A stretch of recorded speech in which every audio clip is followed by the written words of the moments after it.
Welcome to NWA Connie Corsos podcast, where we talk all things dogs.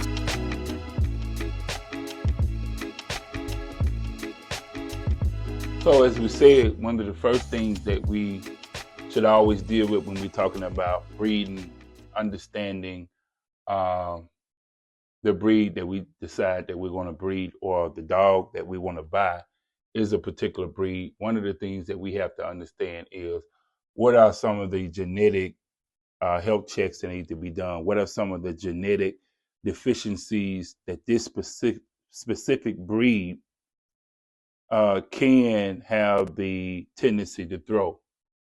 So I use the Rottweiler as a example because this is one of the breeds that I specialize in. And so one of the first things that we're always asked to check by the American Rottweiler Club, which is the parent club of the AKC, American Kennel Club, is that we're always told before two dogs are bred that at the bare minimum, what needs to be done is a JLPP test, okay? There are some other tests that we can talk about, but as far as genetic health, we're always told to do the JLPP test. The JLPP test costs $65. You get a mouth swab. It goes into the dog's mouth. You swab it. You put it back into the container. You send it off. And they do the necessary test to see, does your dog that has been tested has the JLPP strain, okay? And the reason why this is important is because if you check and that dog has that, or you don't check and the dog has it, and it's bred with another dog that is a carrier of the same thing, then those puppies can end up being paralyzed at about 6 months old, okay? Never able to really walk, not having really control of the muscles, unable to swallow. All type of issues can happen when the Rottweiler does not have the JLPP test. So if you're buying a puppy, you want to see some documentation that this test has taken place on at least one of the parents, and that is cleared, okay? That's going to raise the value of that dog, okay? Every test that you do, every genetic test that you clear, raise the value of the dog. This is why some people sell dogs for $500. They have no health test. This is why other people may sell dogs for $2,500, $3,500, because they have those essential health tests that they can guarantee to the client that when you buy from me, you're buying the best, okay? Second thing is hips and elbows. We know that all large breeds, all massive breeds can have the potential to carry hip and elbow dysplasia. So there are tests that are done. There are primarily 3 testing methods that are used in the United States. There's the PennHIP, when they can, what they do, they're doing a reading on how much of the ball is in the socket, and they give you raw numbers. That can be did, I think, at about 8 months old. And there's a test that we do at 15 months where we're doing the x-rays, and we're sending the x-rays to the ADRK in Germany. Their scientists are grading those x-rays and sending back the results. And then, of course, in the United States, at 2 years old, you can always do the OFA. The OFA looks at the hips and elbows after the x-rays are done, and then they issue a grade, okay? Then there's the hard test, the eye test, the long hair strain, and of course there are some other issues. But remember that the Rottweiler coat is supposed to be short. It's not supposed to be long. So if you're throwing coats that are long on the Rottweiler, I see some people have those, then it's because you have this long hair strain that should not be in the breed, okay? It is outside of the standard, okay? So you check in doing these genetic health checks so that you can pass on a good product, sound product to your client, okay?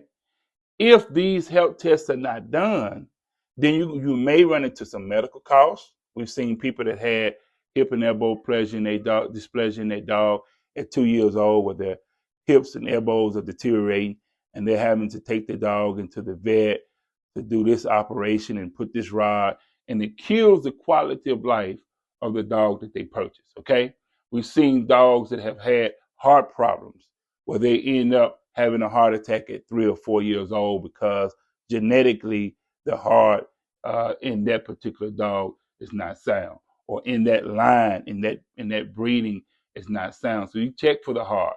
And there are certain dogs that are in certain bloodlines that are known for throwing these issues, okay? It need to be checked. It need to be checked. You need to make sure that if you're selling a dog, that you're passing on to the client a product that the client can be proud of. Okay, so we talked about medical costs. These bills can be high. If you got a puppy with JLPP, in my estimate, that puppy should be euthanized, be put down. It's not going to have a good quality of life. It's not going to be able to walk, not going to be able to eat his food properly and process his food. But you could prevent this by just simply doing that $65 test. But a lot of people come into the Rottweiler game or to the dog game, and they want to make money, but they don't want to put money back in their kennel to make sure that they're producing a superior product or that they're passing a good product on to their client. Those people are not worthy of your money. Okay? Had a guy talked about why his dogs cost X amount of money, which in my opinion are very high. I wouldn't buy a dog from him. When he talked about why his prices were, he never talked about health at all because he don't have these health checks. He has not health checked his dogs, yet he's want to charge top price for dogs that are not health checked. That's called robbery. Okay? Emotional toll. We're talking about the emotional toll when you have a dog that is now a part of the family, that your child, your wife, your son, your husband, or whoever has an emotional bond or tie with the dog based upon that dog being there, based upon their relationship. Now you're having to put the dog down, or the dog is going through severe health problems, and you got to not only deal with the medical costs, but also deal with the emotional toll, okay? Reputation to the breeder. This should actually begin to destroy a breeder's reputation, okay? If you breed a JLPP strain to a JLPP strain, and you wind up having a whole litter of puppies, or 4 or 5 or 6, 7 puppies are paralyzed before it turns 6 months old, what's this going to do to your reputation as a breeder? Even if you're not ready to revamp your kennel right now, it's either going to force you to revamp your kennel to spend a bunch of money at one time to get everything right, or it's going to push you out of the business. You're going to wind up quitting. Okay? So these are things that you need to look at. And then in order for you to have a dog that is titled, you got to have some of this stuff done. Like in the Rottweiler world, when we go put an SC on a dog, BST on a dog, do temperament evaluations and stuff like that, they're looking for the JLPP test results. They're looking for the hips and elbows. In fact, you cannot champion out a dog in Seeger style, I know, without at least having the JLPP and the hips and elbows done. These are the basics, okay? Now, I want to show you something. I want you to think about this. Here's a pedigree I have on this side in blue and a pedigree I have on this side in black. Okay. The pedigree in blue, here's a puppy that you purchased. Here's a puppy that you purchased in black that has no health checks. This one has health checks. Now, when you go through this pedigree, you see the puppy that you bought, then you see his parents. Okay. His parents has health checks. You look at the parents, which are the grandparents. The grandparents have health checks. The great-great-grandparents has health checks.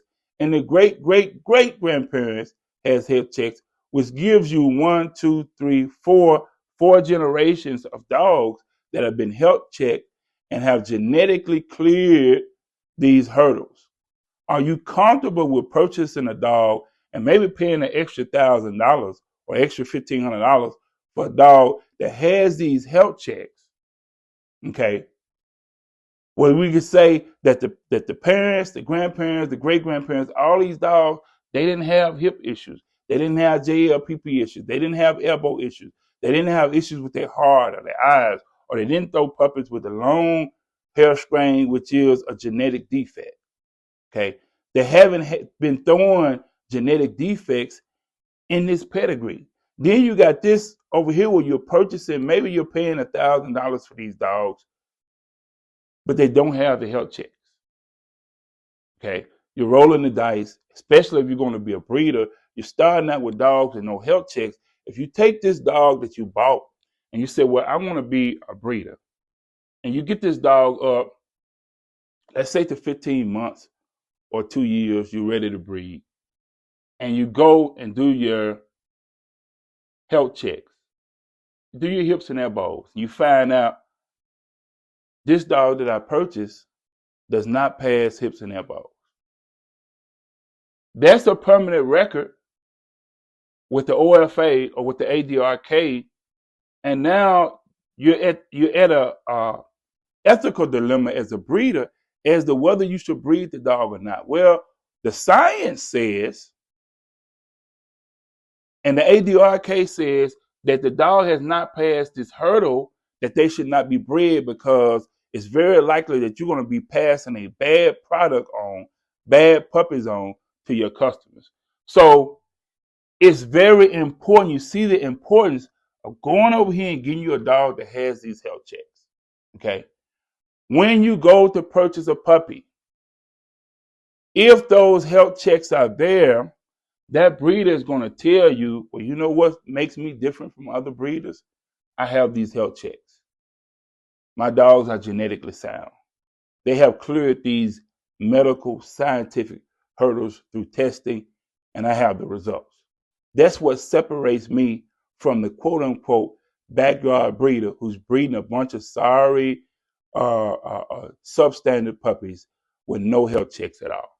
Okay, this is just the genetic health check part of the dog. There's some other issues we're going to deal with in our next segment, but this is just the basic. This is just, like when you building a house, you pouring the concrete and you putting the studs in and all. This is the very basic foundation of kennel building, of making sure that you're selling a good product to the community. This is the basics. Okay, we're going to talk about 3 other things in our upcoming segment, but this is one of the first things that me as a professional breeder, I've been doing this for over 10 years. When I purchase a dog, I want to look at this first. This is one of the first things I want to look at, because there's nothing I can do with a dog as a breeder that does not have good sound health. And that wraps up another episode of NWA Connie Corsos. Thank you for being a part of our Connie Corso community. Remember, you can stay connected with us beyond the podcast. Find us on all major media platforms by searching for NWA Connie Corsos. Whether it's Facebook, Instagram, Twitter, or YouTube. Just hit that follow button to join the conversation and get the latest updates. If you have a burning question or want to apply to be a guest on our show, we'd love to hear from you. Simply shoot us an email at nwaconniecorsos@gmail.com. And if you're a business interested in becoming a sponsor, reach out to us at the same email address.